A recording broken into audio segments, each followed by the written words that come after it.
Hey guys, so good news. Bonnie Langford is returning to Doctor Who as Melanie Bush in Series 14. I love this. When the news broke, I was really excited. I wasn't sure if it was true or not. I had to double check a couple places. But I really am excited about it. I think there's a lot they could do with her. It's nice that they are bringing, I like when they bring classic companions back. I like School Reunion a lot. I really enjoyed Power of the Doctor a lot. It was nice seeing her cameo in that. So I like that she's coming back. And it's not just a cameo. Apparently she plays a large part in at least one episode. I'm curious to see what they do with her. I know some people apparently haven't been excited about that. I've had people down in the comments when I posted just a text post about this yesterday talking about how there was some negativity towards it, and I don't understand why.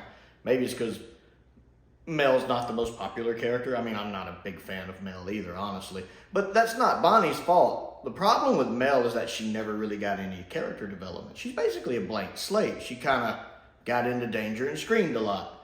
But part of that's just due to the fact she wasn't there very long. Mel's only in 6 stories? 2 stories from Trial of a Time Lord and then 4 from season 24. So 6 stories?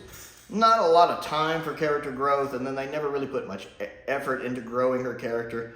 So I never quite figured out what made Mel tick. I forget that she's a computer whiz because I don't think they ever really did anything with her being a computer whiz. She just had the really big hair, the really bad outfits, and screamed a lot. Again, not Bonnie's fault. This is a great opportunity to fix that mistake. Now, Big Finish, I understand, has already done that. I've never listened to any of her Big Finish stuff, but I hear Big Finish has done more with the character. And that even Bonnie, when they approached her about it, it's like, give me some character development and no screaming. Fair enough. So hopefully, especially considering how canonical Big Finish is really up in the air. The BBC has smartly never really said whether or not Big Finish is canon or not. They kind of leave it up to each individual fan to decide what they want to be in their head canon and what they don't, which I think is intelligent. Star Wars can learn lessons from that. So whether you go with her Big Finish Adventures as being canon or not, kind of up to you at this point, at least unless they do something to completely contradict that in Series 14. But I do hope Series 14 gives her some really good character development. This is a perfect opportunity to really develop her as a character, even if it's just over one story. There's a lot you can do there to flesh her out and make her a little more memorable, make people watching Series 14 for the first time maybe want to go back and watch some Classic Who, although getting them to want to go back and watch Season 23 and Season 24. I mean, I like Season 24, but I think Season 23 is the weakest of Classic Who. And I can see Season 24 not being everybody's cup of tea, especially if I think some people aren't able to catch on to how subtly dark Season 24 is once you get past what you're actually seeing on the screen, the bright, overlit, friendly look it has when they actually start dealing with the subject matter.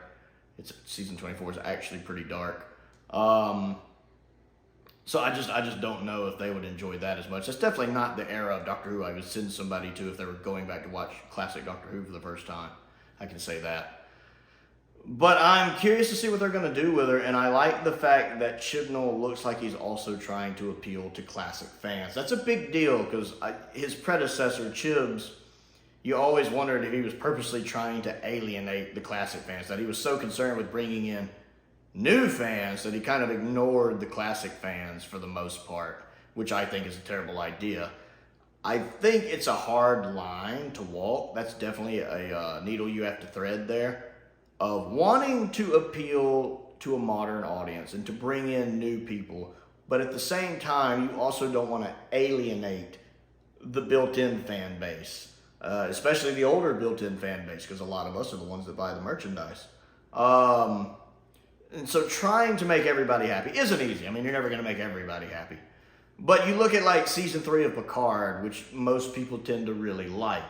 Even if there's a lot of fan service in it, some of which makes me roll my eyes, like the Enterprise D coming back. But, spoiler alert. But for the most part, people liked that, as opposed to Season 2 of Picard, which most people didn't care for. So I think nostalgia is good, up to a point. You don't want to get carried away with it. But I do like the fact that it looks like Russell might be trying to appeal to classic fans, bringing Mel back. Hopefully we'll get some more little treats sprinkled in there, probably some stuff in the 60th and some stuff in Series 14. That way you can, bring in new people, which you always want to do, but you can keep your old people happy without irking them. Other things in the 60th I find interesting, since I don't really talk about the 60th much on the channel. This is a good opportunity for me to talk about that. I like some of the photos we've been getting from Shooty and Millie in the period accurate costumes. I kind of like that, because usually the Doctor just kind of wears his clothes wherever he goes. It doesn't really bother him. So I like, much like Capaldi in Thin Ice or Matt Smith in Snowmen, I like the idea of going back to him wearing period appropriate clothing. Plus, he just looks sharp.